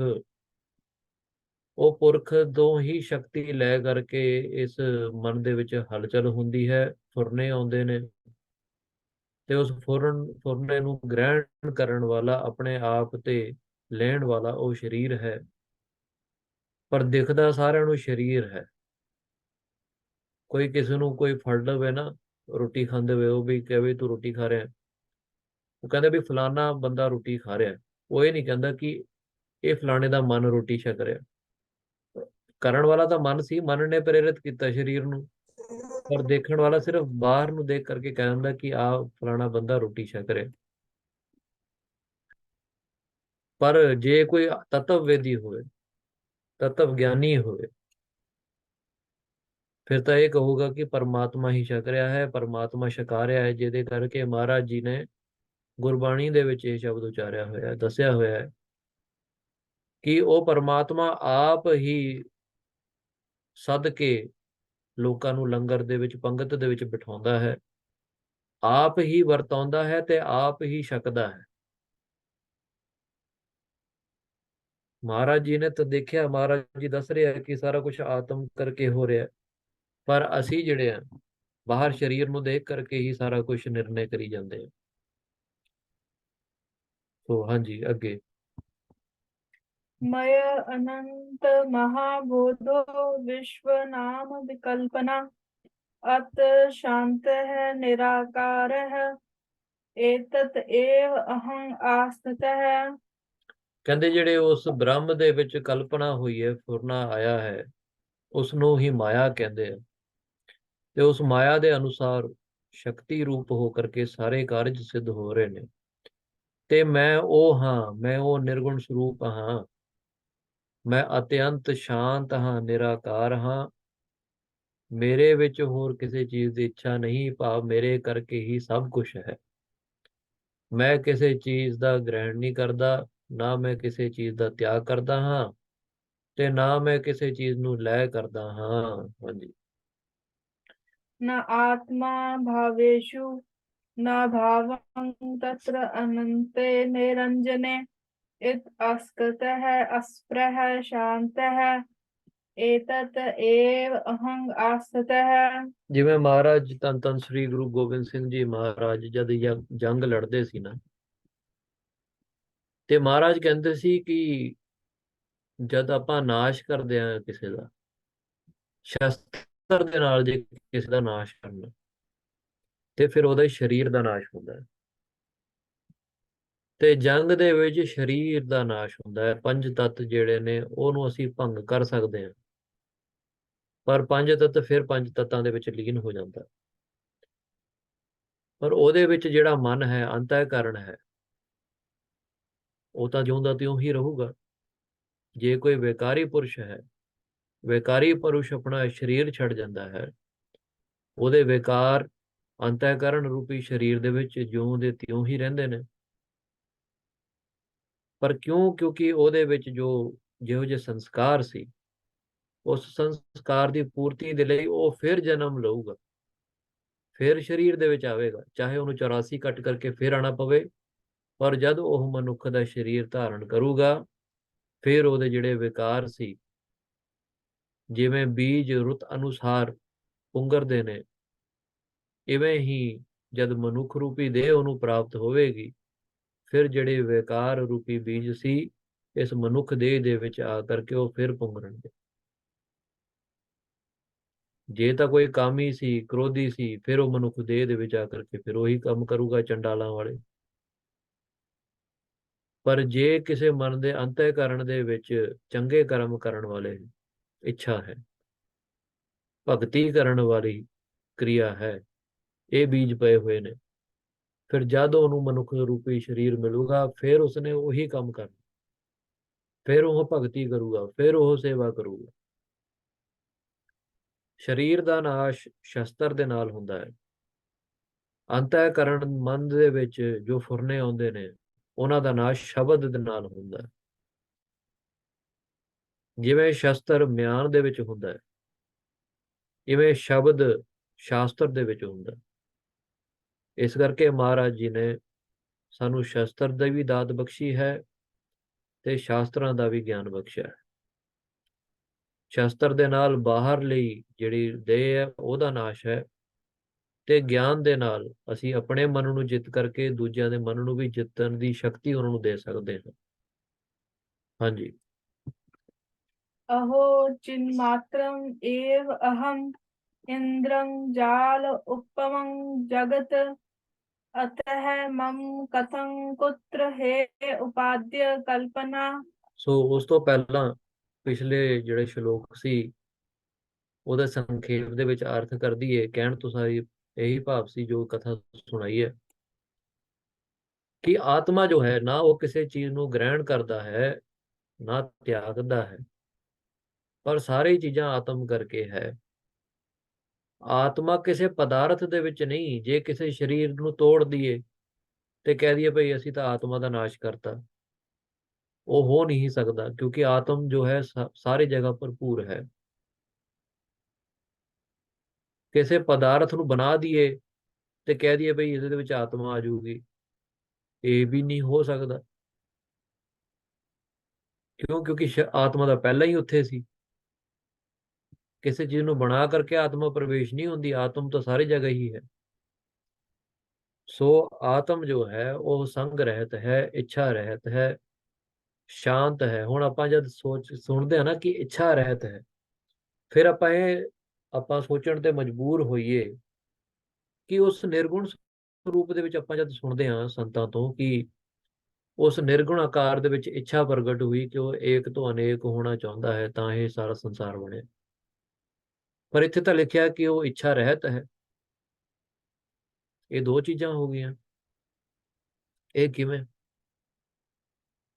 ਕਹਿੰਦੇ ਨੇ, ਇਹਨੂੰ ਸਮਝਾਉਂਦੇ ਆ ਕਿ ਇਸ ਇੱਛਾ ਨੂੰ ਜਦ ਅਸੀਂ ਆਪਣੇ ਮਨੁੱਖ ਦੇ ਦਿਮਾਗ ਦੇ ਨਾਲ, ਮਨੁੱਖ ਦੇ ਬੁੱਧੀ ਦੇ ਨਾਲ ਸਮਝਣ ਦੀ ਕੋਸ਼ਿਸ਼ ਕਰਦੇ ਹਾਂ ਨਾ, ਕਿ ਇੱਛਾ ਹੈ, ਜਿੱਦਾਂ ਸਾਡੀ ਇੱਛਾ ਹੈ ਮਿੱਠਾ ਖਾਣ ਲਈ, ਸਾਡੇ ਮਨ ਦੇ ਵਿੱਚ ਇੱਕ ਲਾਲਚ ਹੁੰਦਾ, ਤਾਂ ਅਸੀਂ ਛਕਦੇ ਹਾਂ। ਪਰ ਜਿਹੜੇ ਬ੍ਰਹਮ ਗਿਆਨੀ ਨੇ, ਉਹ ਇਸ ਪ੍ਰਕਾਰ ਤਾਂ ਨਹੀਂ ਛਕਦੇ, ਉਹਨਾਂ ਦੇ ਮਨ ਦੇ ਵਿੱਚ ਇਹੋ ਜਿਹੀ ਇੱਛਾ ਤਾਂ ਨਹੀਂ ਆਉਂਦੀ। ਇਵੇਂ ਬ੍ਰਹਮ ਦੇ ਵਿੱਚ ਇਹੋ ਜਿਹੀ ਇੱਛਾ ਨਹੀਂ ਆਉਂਦੀ ਜਿਵੇਂ ਅਸੀਂ ਆਪਣੇ ਮਨ ਦੇ ਵਿੱਚ ਇੱਛਾ ਲਿਆਉਂਦੇ ਹਾਂ। ਉਹਦੀ ਇੱਛਾ ਦੇ ਨਾਲ ਕਾਰਜ ਦੀ ਪੂਰਤੀ ਦੇ ਬਾਅਦ ਜੋ ਫਲ ਹੋਵੇਗਾ, ਉਸ ਫਲ ਨੂੰ ਲੈ ਕਰਕੇ ਉਹਦੇ ਮਨ ਦੇ ਵਿੱਚ ਕੋਈ ਚੰਗੇ ਜਾਂ ਮਾੜੇ ਵਿਚਾਰ ਨਹੀਂ ਆਉਂਦੇ। ਜਿਵੇਂ ਅਸੀਂ ਇੱਛਾ ਕਰਦੇ ਹਾਂ ਮਿੱਠਾ ਛਕੀਏ, ਪਰ ਜਿਹੜੀ ਪਦਾਰਥ ਅਸੀਂ ਛਕਦੇ ਹਾਂ ਉਹਦੇ ਵਿੱਚ ਜੇ ਲੂਣ ਮਿਲਿਆ ਹੋਵੇ, ਖੰਡ ਨਾ ਪਾਈ ਹੋਵੇ, ਤੇ ਮੂੰਹ ਦੇ ਵਿੱਚ ਪਾਉਣ ਦੇ ਸਾਰ ਹੀ ਸਾਡਾ ਮੂੰਹ ਚੋਂ ਗਾਲ ਨਿਕਲਦੀ ਹੈ। ਕਿਉਂ? ਕਿਉਂਕਿ ਅਸੀਂ ਫਲ ਨੂੰ ਸੋਚ ਕਰਕੇ ਛਕ ਰਹੇ ਸੀ ਕਿ ਅਸੀਂ ਖਾਵਾਂਗੇ, ਸਾਨੂੰ ਮਿੱਠਾ ਲੱਗੂਗਾ ਤੇ ਅਸੀਂ ਵਾਹ-ਵਾਹ ਕਰਾਂਗੇ। ਪਰ ਜੋ ਆਤਮਾ ਹੈ, ਜੋ ਨਿਰਗੁਣ ਸਰੂਪ ਹੈ, ਉਹਦੇ ਵਿੱਚ ਕੋਈ ਫਲ ਦੀ ਇੱਛਾ ਨਹੀਂ। ਇਸ ਕਰਕੇ ਭਗਵਦ ਗੀਤਾ ਦੇ ਵਿੱਚ ਵੀ ਭਗਵਾਨ ਕ੍ਰਿਸ਼ਨ ਜੀ ਮਹਾਰਾਜ ਅਰਜੁਨ ਨੂੰ ਇਹ ਸਮਝਾਉਂਦੇ ਆ ਕਿ ਜੇ ਤੂੰ ਆਤਮਾ ਦਾ ਆਨੰਦ ਲੈਣਾ ਹੈ, ਪਰਮਾਤਮਾ ਨੂੰ ਚਾਹੁੰਦਾ ਹੈ, ਉਹਦੇ ਵਿੱਚ ਲੀਨ ਹੋਣਾ, ਤੇ ਹਰ ਕਾਰਜ ਕਰਦੇ ਹੋਏ ਫਲ ਦੀ ਇੱਛਾ ਤਿਆਗ। ਫਲ ਦੀ ਇੱਛਾ ਤਿਆਗਣ ਦੇ ਨਾਲ ਹੀ ਤੂੰ ਆਤਮ ਦੇ ਵਿੱਚ ਹੀ ਲੀਨ ਹੋ ਜਾਏਗਾ। ਜਿਵੇਂ ਉਸ ਨਿਰਗੁਣ ਦੇ ਵਿੱਚ ਇੱਛਾ ਪ੍ਰਗਟ ਹੋਈ, ਪਰ ਕਾਰਜ ਦੀ ਪੂਰਤੀ ਦੇ ਬਾਅਦ ਜੋ ਫਲ ਹੈ ਉਹਦੇ ਨਾਲ ਉਹਦਾ ਕੋਈ ਲੈਣਾ ਦੇਣਾ ਨਹੀਂ। ਤੇ ਹੇ ਅਰਜੁਨ, ਇਸ ਪ੍ਰਕਾਰ ਤੂੰ ਜੰਗ ਲੜ। ਜੰਗ ਲੜਦੇ ਹੋਏ ਇਹ ਸੋਚ ਕਿ ਤੇਰਾ ਇਹਦੇ ਬਾਅਦ ਜੋ ਤੈਨੂੰ ਰਾਜ ਪ੍ਰਾਪਤ ਹੋਣਾ ਹੈ, ਉਹਦੇ ਨਾਲ ਵੀ ਤੈਨੂੰ ਕੋਈ ਲੈਣਾ ਦੇਣਾ ਨਹੀਂ। ਤੇ ਜੇ ਤੂੰ ਜੰਗ ਦੇ ਵਿੱਚ ਹਾਰ ਵੀ ਜਾਏ, ਤਾਂ ਵੀ ਤੈਨੂੰ ਕੋਈ ਲੈਣਾ ਦੇਣਾ ਨਹੀਂ। ਹਾਂਜੀ।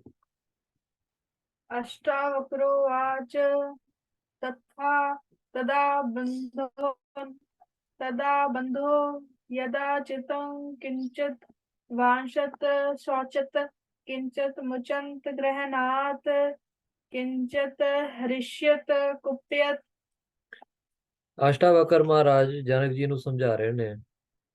ਇੱਕ ਦੂਜੇ, ਹੁਣ ਦੋਨੋਂ ਬ੍ਰਹਮ ਗਿਆਨੀ ਹੋ ਚੁੱਕੇ ਆ।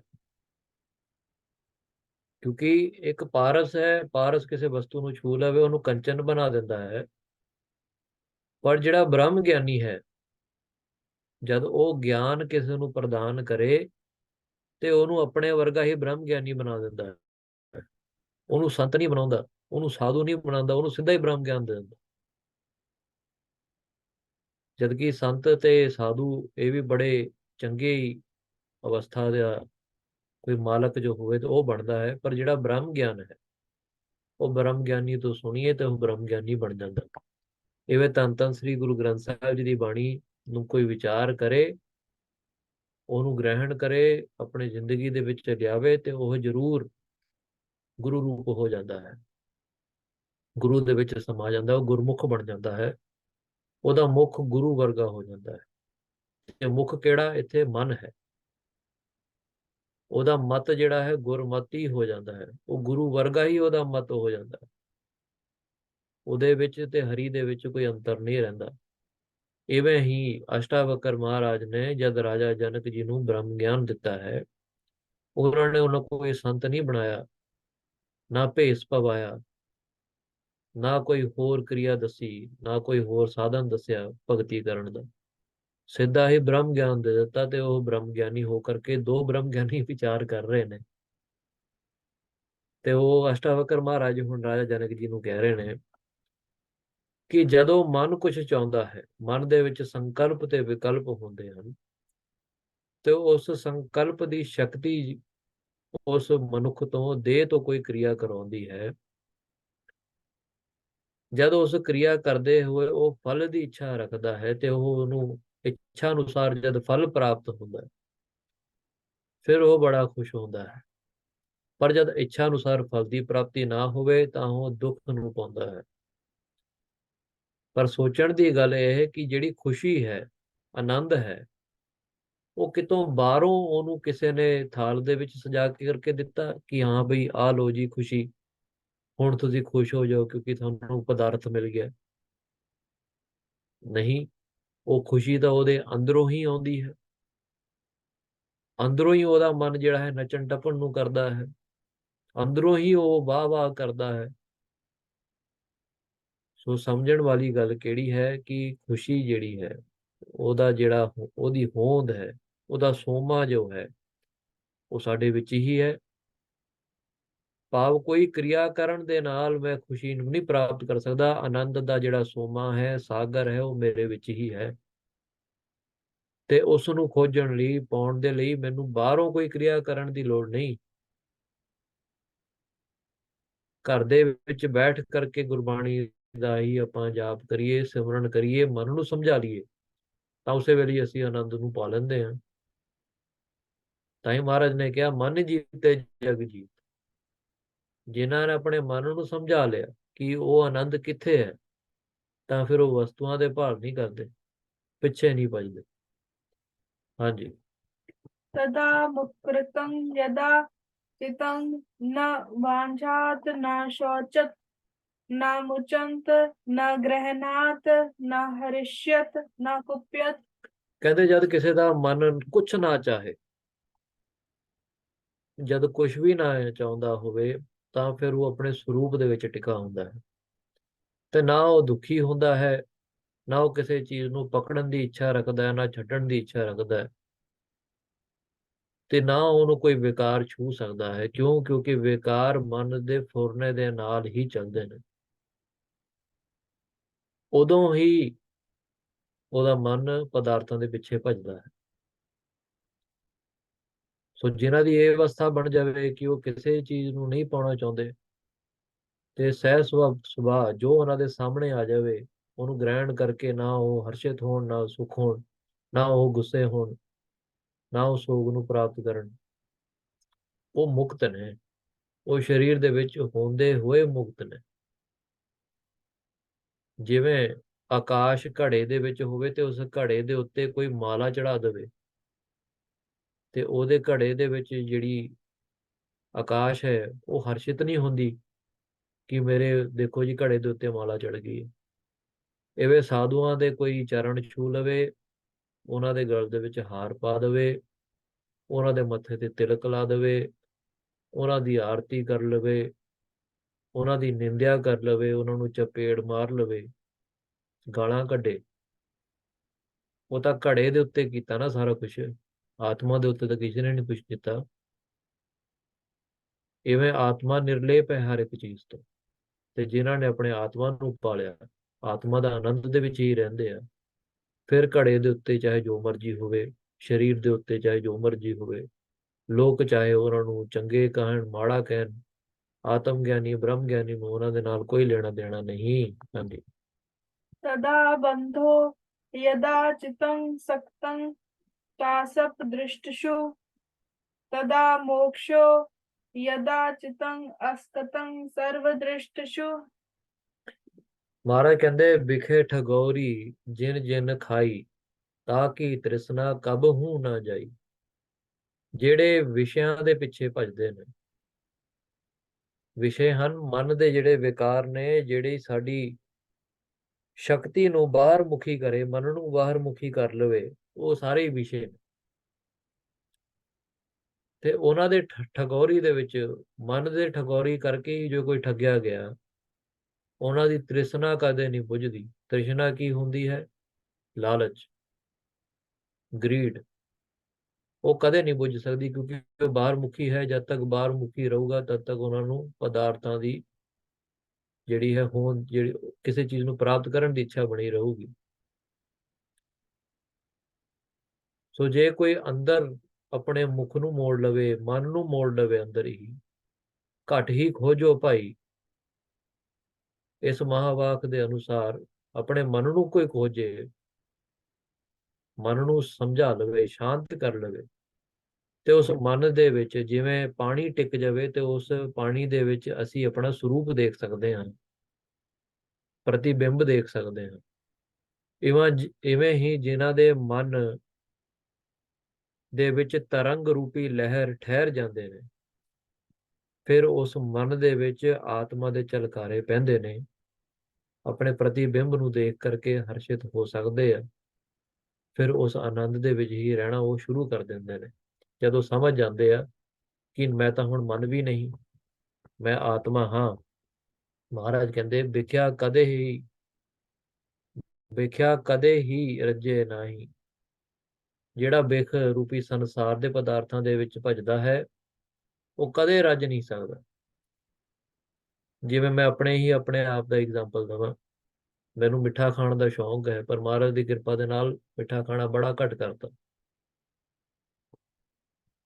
ਪਰ ਹਜੇ ਵੀ ਮਨ ਦੇ ਵਿੱਚ ਕਦੇ ਕਦੇ ਆਸ ਉਪਜ ਜਾਂਦੀ ਹੈ ਕਿ ਯਾਰ ਮਿੱਠਾ ਖਾਈਏ।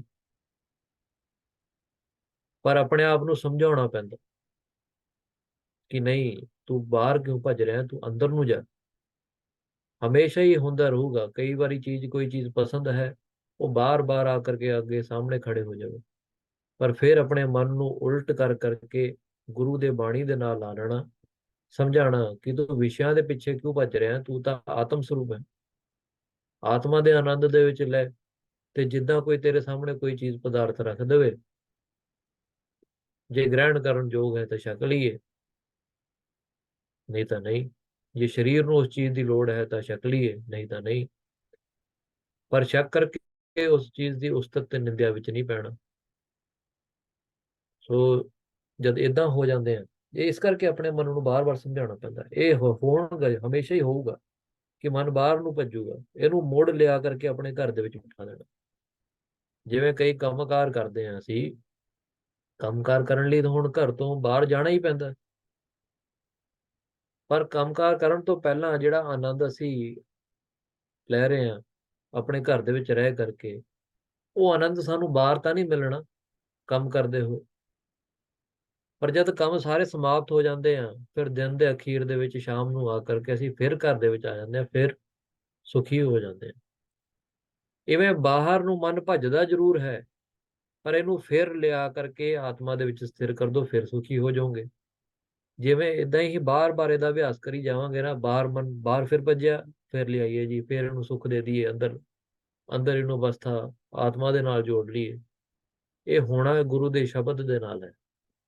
ਇਸ ਕਰਕੇ ਜਾਪ ਤੇ ਜਾਪ ਤੋਂ ਅੱਗੇ ਸਿਮਰਨ, ਇਹਦੀ ਬਹੁਤ आवश्यकता ਹੈ ਕਿ ਮਨ ਨੂੰ ਬੰਨਣਾ ਪੈਂਦਾ ਕਿਸੇ ਦੇ ਨਾਲ। ਮਨ ਦੇ ਲਈ ਲੰਗਰ ਹੈ। ਲੰਗਰ ਕੀ ਹੁੰਦਾ ਹੈ? ਜਿੱਥੇ ਜਹਾਜ਼ਾਂ ਨੂੰ ਬੰਨ੍ਹਦੇ ਆ, ਇਹਨੂੰ ਠਹਿਰਾਵ ਦਿੰਦੇ ਆ, ਇਵੇਂ ਮਨ ਲਈ ਲੰਗਰ ਜੋ ਹੈ ਉਹ ਗੁਰੂ ਦੀ ਸ਼ਬਦ ਹੈ। ਉੱਥੇ ਉਹਨੂੰ ਬੰਨਿਆ ਜਾ ਸਕਦਾ। ਤੇ ਜਦ ਬੰਨ ਲੈਂਦੇ ਆ, ਉਹ ਭੱਜਦਾ ਨਹੀਂ। ਜਿਵੇਂ ਕਿਸ਼ਤੀ ਨੂੰ ਬੰਨ ਲਈਏ ਸਮੁੰਦਰ ਦੇ ਕੰਢੇ ਤੇ ਜਾਂ ਸਮੁੰਦਰ ਦੇ ਵਿਚਕਾਰ ਐਂਕਰ ਪਾ ਕਰਕੇ, ਫਿਰ ਉਹ ਭੱਜਦਾ ਨਹੀਂ। ਇਵੇਂ ਮਨ ਨੂੰ ਗੁਰੂ ਦੇ ਸ਼ਬਦ ਦੇ ਵਿਚਾਰ ਦੇ ਨਾਲ ਬੰਨ ਲਈਏ, ਫਿਰ ਉਹ ਭੱਜੂਗਾ ਨਹੀਂ। ਜਿੱਦਾਂ ਹੀ ਆਪਾਂ ਸ਼ਬਦ ਦੇ ਜਾਪ ਨੂੰ ਛੱਡਿਆ, ਉਸੇ ਵੇਲੇ ਜਿਹੜੀ ਕਸ਼ਤੀ ਹੈ ਉਹ ਸਾਗਰ ਦੇ ਵਿੱਚ ਫਿਰ ਚੱਲਣ ਲੱਗ ਪੈਂਦੀ ਹੈ, ਫਿਰ ਉਹਦੇ ਵਿੱਚ ਹਿਲਜੁਲ ਹੋ ਜਾਂਦੀ ਹੈ। ਸੋ ਇਸ ਨੂੰ ਮਹਾਰਾਜ ਜੀ ਕਹਿੰਦੇ ਹਨ ਕਿ ਜਦ ਉਸ ਪ੍ਰਭੂ ਦਾ ਸਿਮਰਨ ਇੱਕ ਛਿਣ ਲਈ ਵੀ ਜੇ ਛੱਡਿਆ, ਏਦਾਂ ਲੱਗਦਾ ਹੈ ਕਿ ਬਰਸ 50 ਹੋ ਗਏ। ਕਿੰਨੇ ਚਿਰ ਤੱਕ ਮੇਰਾ ਮਨ ਜਿਹੜਾ ਹੈ ਭਜਦਾ ਹੀ ਰਿਹਾ। ਥੋੜੇ ਚਿਰ ਲਈ ਵੀ ਸ਼ਬਦ ਦਾ ਜਿਹੜਾ ਜਾਪ ਹੈ ਛੱਡਦੀ ਹੈ ਨਾ, ਆਤਮ ਗਿਆਨ ਤੋਂ ਜੇ ਆਪਾਂ ਥੋੜਾ ਜਿਹਾ ਵੀ ਦੂਰ ਹੋ ਜਾਈਏ, ਉਸੇ ਵੇਲੇ ਜਿਹੜਾ ਮਨ ਵਿਸ਼ਿਆਂ ਦੇ ਵਿੱਚ ਭਜਦਾ ਹੈ। ਹਾਂਜੀ। यदा न अहं तदा मोक्षो, यदाहं बंधनः तदा मतवेत हेल्या किंचत माग्रहाण विमुंचमा। ਹੁਣ ਜੋ ਆਪਾਂ ਕਹਿੰਦੇ ਆ ਕਿ ਮੇਰੇ ਮੈਂ ਕਹਿਣ ਦੇ ਵਿੱਚ ਤੇ ਭਗਵਾਨ ਕ੍ਰਿਸ਼ਨ ਜੀ ਦੇ ਮੈਂ ਕਹਿਣ ਦੇ ਵਿੱਚ ਜ਼ਮੀਨ ਆਸਮਾਨ ਦਾ ਫਰਕ ਹੈ। ਜਦ ਮੈਂ ਕਹਾਂ, ਫਿਰ ਮੈਂ ਆਪਣੇ ਸਰੀਰ ਦੀ ਹੋਂਦ ਨੂੰ ਮਨ ਕਰਕੇ ਮੈਂ ਕਹਿ ਰਿਹਾ ਹਾਂ। ਪਰ ਜਦ ਕ੍ਰਿਸ਼ਨ ਜੀ ਮਹਾਰਾਜ ਭਗਵਦ ਗੀਤਾ ਦੇ ਵਿੱਚ ਮੈਂ ਕਹਿ ਰਿਹਾ, ਉਹ ਆਪਣੇ ਆਤਮਾ ਦੀ ਹੋਂਦ ਨੂੰ ਸਵੀਕਾਰ ਕਰਕੇ, ਆਤਮਾ ਨੂੰ ਜਾਣ ਕਰਕੇ, ਆਤਮਾ ਦੇ ਵਿੱਚ ਸਥਿਰ ਰਹਿ ਕਰਕੇ ਮੈਂ ਕਹਿੰਦੇ ਨੇ। ਸੋ ਇਵੇਂ ਮੈਂ ਕਹਿਣ ਦੇ ਦੋ ਤਰੀਕੇ ਨੇ। ਇੱਕ ਹੈ ਅਸ਼ੁੱਧ ਰੂਪ, ਜਿਵੇਂ ਮੈਂ ਕਹਿ ਰਿਹਾ ਹਾਂ। ਇੱਕ ਹੈ ਜਿਵੇਂ ਕ੍ਰਿਸ਼ਨ ਜੀ ਮਹਾਰਾਜ ਭਗਵਦ ਗੀਤਾ ਦੇ ਵਿੱਚ ਕਹਿ ਰਹੇ ਨੇ, ਉਹ ਹੈ ਸ਼ੁੱਧ ਸਰੂਪ ਮੈਂ। ਹੁਣ ਮਹਾਰਾਜ ਅਸ਼ਟਾਵਕਰ ਜੀ ਦੱਸ ਰਹੇ ਨੇ ਰਾਜਾ ਜਨਕ ਨੂੰ, ਜਦ ਮੈਂ ਨਹੀਂ ਤਦ ਮੁਕਤੀ ਹੈ। ਭਾਵ ਜਦ ਮੈਂ ਆਪਣੇ ਸਰੀਰ ਦੇ ਨਾਲ ਜੁੜੀ ਹੋਈ ਹੈ ਤਦ ਮੁਕਤੀ ਨਹੀਂ ਹੈ। ਜੇ ਆਪਣੇ ਸਰੀਰ ਦੇ ਨਾਲ ਆਪਾਂ ਮੈਂ ਕਹੀ ਜਾਈਏ, ਇਹਦੀ ਹੋਣ ਨੂੰ ਸਵੀਕਾਰ ਕਰਕੇ ਮੈਂ ਕਹੀ ਜਾਈਏ, ਫਿਰ ਇਹ ਅਸ਼ੁੱਧ ਮੈਂ ਹੈ। ਤਦ ਆਪਾਂ ਮੁਕਤ ਹੋ ਹੀ ਨਹੀਂ ਸਕਦੇ, ਚਾਹੇ ਜਿੰਨੇ ਮਰਜ਼ੀ ਜਾਪ ਕਰ ਲਈਏ। ਪਰ ਜਦ ਆਤਮਾ ਦੇ ਵਿੱਚ ਸਥਿਰ ਹੋ ਕਰਕੇ ਇੱਕ ਵਾਰੀ ਵੀ ਮੈਂ ਕਹਿ ਦਈਏ, ਉਹ ਸ਼ੁੱਧ ਸਰੂਪ ਹੈ। ਕਈ ਵਾਰੀ ਨਾ ਅਸੀਂ ਇਹ ਤੋਂ ਬਚਣ ਲਈ, ਕਈ ਮੈਂ ਸੁਣੇ ਵੀ ਆ, ਤੇ ਉਹ ਧੰਨਤਾ ਯੋਗ ਵੀ ਨੇ, ਪ੍ਰਸ਼ੰਸਕ ਯੋਗ ਵੀ ਨੇ, ਪਰ ਕਈ ਵਾਰੀ ਉਹ ਸਿੱਖ ਜਾਂ ਸਾਧੂ ਜਿਹੜੇ ਫਸ ਵੀ ਜਾਂਦੇ ਆ, ਉਹ ਮੈਂ ਸ਼ਬਦ ਦਾ ਪਰਹੇਜ਼ ਕਰਨ ਤੋਂ ਬੜਾ ਝਿਜਕਦੇ ਨੇ। ਉਹ ਫਿਰ ਕਹਿੰਦੇ ਨੇ ਕਿ ਮੈਂ ਦਾਸਨ ਦਾਸ ਹਾਂ, ਦਾਸ ਹਾਂ ਜੀ, ਮੈਂ ਦਾਸ ਹਾਂ। ਪਰ ਕਈ ਵਾਰੀ ਇਹੋ ਜਿਹੇ ਸਾਧੂ ਵੀ ਦੇਖੇ ਜਿੱਥੇ ਉਹ ਮੈਂ ਕਹਿੰਦੇ ਨੇ, ਤੇ ਉਹਨਾਂ ਦੀ ਮੈਂ ਕਹਿਣ ਦੇ ਵਿੱਚ ਜੋ ਨਿਰਮਲਤਾ ਉਹਨਾਂ ਦੇ ਮੂੰਹ ਤੋਂ ਸੁਣਦੀ ਹੈ, ਉਹਨਾਂ ਤੋਂ ਮੂੰਹ ਤੋਂ ਅਨੁਭਵ ਹੁੰਦਾ ਹੈ, ਉਹਨਾਂ ਦੇ ਸ਼ਬਦਾਂ ਤੋਂ ਅਨੁਭਵ ਹੁੰਦਾ ਹੈ, ਕਿ ਜੇ ਉਹ ਮੈਂ ਕਹਿ ਦੇਣ ਤਾਂ ਬੜਾ ਸੋਹਣਾ ਲੱਗਦਾ ਹੈ। ਪਰ ਕਈ ਵਾਰੀ ਇਹੋ ਜਿਹੇ ਸੰਤ ਵੀ ਦੇਖੇ, ਸਾਧੂ ਵੀ ਦੇਖੇ, ਜੋ ਆਪਣੇ ਆਪ ਨੂੰ ਦਾਸਨ ਦਾਸ ਵੀ ਕਹਾ ਦਿੰਦੇ ਆ, ਪਰ ਉਹਨਾਂ ਦੇ ਮੁਖ ਤੇ ਉਹਨਾਂ ਦੇ ਸ਼ਬਦਾਂ ਦੇ ਵਿੱਚੋਂ ਅਹੰਕਾਰ ਝਲਕਦਾ ਹੈ। ਸੋ ਸਿਰਫ ਸ਼ਬਦਾਂ ਦੇ ਹੇਰ ਫੇਰ ਦੇ ਨਾਲ ਨਹੀਂ ਆਤਮਾ ਦਾ ਜਿਹੜਾ ਗਿਆਨ ਹੁੰਦਾ, ਮਨ ਨੂੰ ਸਮਝਾਉਣਾ ਪੈਂਦਾ ਹੈ, ਮਨ ਨੂੰ ਮੋੜਨਾ ਪੈਂਦਾ ਹੈ।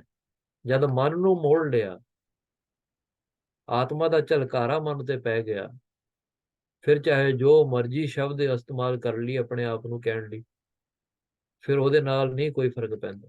ਫਿਰ ਚਾਹੇ ਮੈਂ ਕਹਿ ਲਓ, ਫਿਰ ਦਾਸਨ ਦਾਸ ਕਹਿ ਲਓ, ਦਾਸ ਕਹਿ ਲਓ, ਜੋ ਮਰਜ਼ੀ ਕਹਿ ਲਓ, ਉਹਦੇ ਵਿੱਚ ਉਹੀ ਆਨੰਦ ਹੋਣਾ। ਹਾਂਜੀ, ਮਹਾਰਾਜ ਕਿਰਪਾ, ਮਹਾਰਾਜ ਦੀ ਕਿਰਪਾ ਦੇ ਨਾਲ ਅੱਜ ਅਸੀਂ 6ਵਾਂ 7ਵਾਂ ਤੇ 8ਵਾਂ ਅਧਿਆਇ ਸਮਾਪਤ ਕੀਤਾ ਹੈ। ਪਰ ਇਹ ਬਹੁਤ ਹੀ ਤੁੱਛ ਬੁੱਧੀ ਦੇ ਨਾਲ ਅਸੀਂ ਇਹਦੇ ਵਿਚਾਰ ਕੀਤੀ ਹੈ।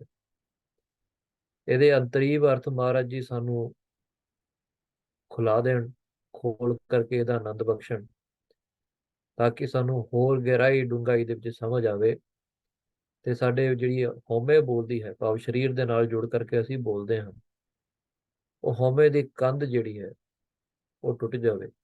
ਤੇ ਜਦ ਕੰਧ ਟੁੱਟੇ ਤੇ ਦੂਜੇ ਪਾਰ ਸਾਨੂੰ ਆਤਮਾ ਦਾ ਗਿਆਨ ਹੋ ਜਾਵੇ। ਵਾਹਿਗੁਰੂ ਜੀ ਕਾ ਖਾਲਸਾ, ਵਾਹਿਗੁਰੂ ਜੀ ਕੀ ਫਤਿਹ।